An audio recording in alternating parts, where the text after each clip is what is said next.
We are called to order, and the Master of Ceremonies, Cian Marshall, the Press Secretary, we'll have an invocation and then the playing of the national anthem.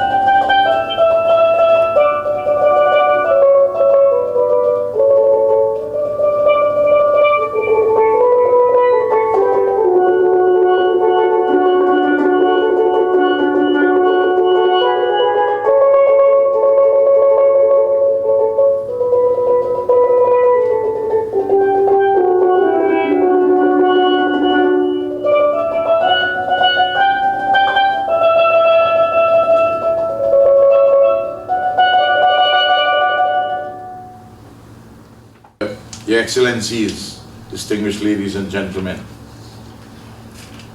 I'm very honored to be given an opportunity at the 60th Caribbean Meteorological Council to make a contribution towards your discussion on the theme, better services for societal needs.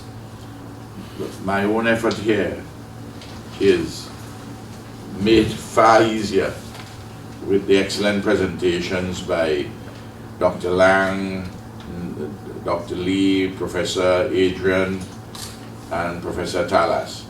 And I want to say at the beginning that I accept all what they say, I adopt what they say, and call what they say my own. Therefore, I wouldn't repeat any of what they have said, save and except for emphasis.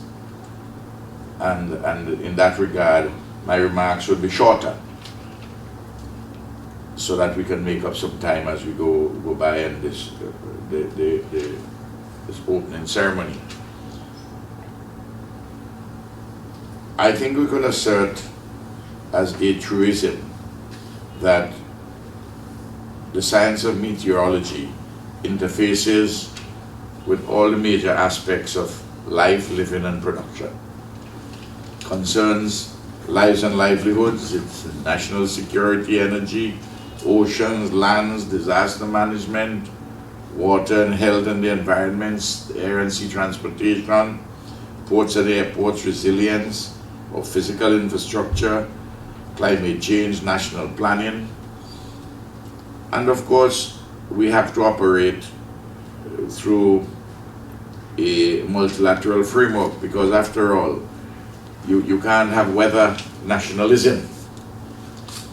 We know that in many parts of this world today, particularly not too far from us in the Caribbean, there are some forces who want everything to be unilateralist and nationalist, and don't want to address these global issues within a multilateral framework.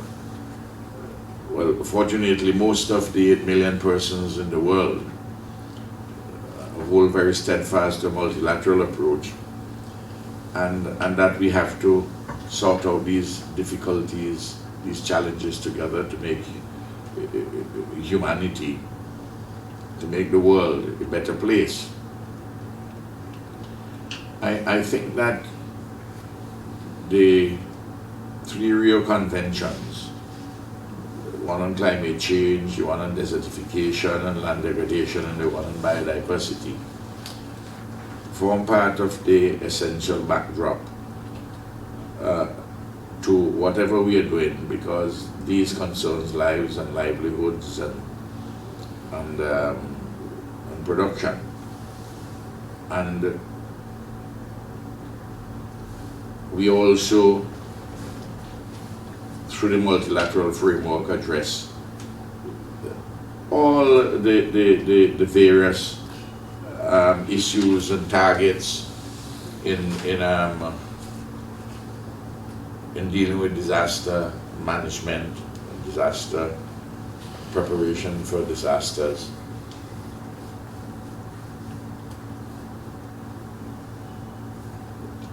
Meteorology is not, for many people, a very, as they say on the street, sexy subject. But it is vital.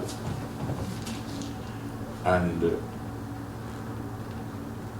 one of the weaknesses that I notice in our Caribbean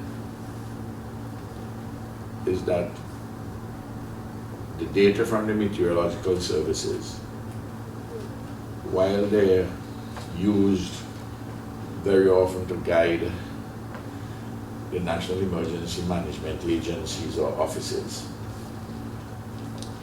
and to provide assistance for incoming aircraft, incoming and outgoing aircraft and ships, we don't have it as a central element in our national planning. If you read any national economic and social development plan, you hardly find the word meteorology. If you go to the statistics departments or the statistics commissions, you will get the dry economic data, the social data. Even when you're addressing even the United Nations, the UNDP's indices in relation to levels of human development, the question doesn't feature, but it ought to, because it is a foundation stone of all what is happening in life, living, production, and particularly now in the area of something which is existential for us in small island developing countries. That the issue of climate change, we have to have better meteorological systems and better trained persons, better and easier dissemination of information and an understanding by the public. Save lives and improve livelihoods, strengthen our infrastructure, strengthen resilience. And I'm making a plea for its greater inclusion in its data, the trends in our economic and social planning, not only in relation to emergencies or some of the traditional things in which we use meteorology for. I think that is if it's one point I want to make additional to what all has been said, I think that is it. In relation to the data presented by our brother, the Secretary General of the WMO, I mean, clearly what we have in our region is unprecedented in terms of climate change. It's unfamiliar, and it is urgent. And we in St. Vincent and the Grenadines, we have certainly tried. I'm not going to talk about all what we have done in terms of strengthening our resilience and putting in place a contingency fund for natural disasters or public health emergencies as part inbuilt in our fiscal framework. I really want to just address this important matter of early warning. Here we have been trying to train more persons, and we have had some trained under the Caribbean Institute for meteorology and hydrology, and I'm sure Billy Jeffers will talk about this because I see he's on the program, the manager of our Met Services. The monthly advisories which we get, updated forecasts on drought and rainfall, and temperature to support climate sensitive sectors in the various scenario plannings. And our National Emergency Management Organization has implemented also a local multi-hazard emergency warning system known as the Common Alerting Protocol, which allows our residents to receive alerts of impending hazards or threats via email, or mobile application, or by radio interrupt. I think if this conference, this council meeting addresses, and I'm sure it will, looking at the documentation and the agenda, all of these matters, I think we're going to go some way to delivering better services for societal needs. I just want to make one final point, something which I mentioned in passing about small island exceptionalism. You know, in the global system, small islands are very peripheral.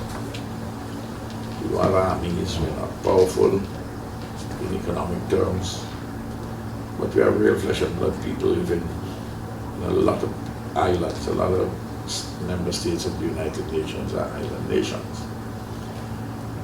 And we are impacted by events, certainly in relation to global warming, not because of anything what we are doing ourselves adverse, but what is happening from outside and coming in.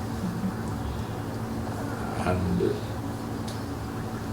we have to carve out, and the international agencies have to carve out programs, not just special and differential programs, as though they are somehow additions or even optional, but that central discussion on any of these matters has to be a place as of right for a small island exceptionalism, not something which to be dealt with in a discretionary way, but to be addressed as important for the people themselves and important for humanity. So the category of small island exceptionalism, I want to put it on the agenda, not as a discretionary category, but as an obligation, as raising obligations in the international system. And I want to thank you very much. All the best for you and the balance of this council meeting. Thanks.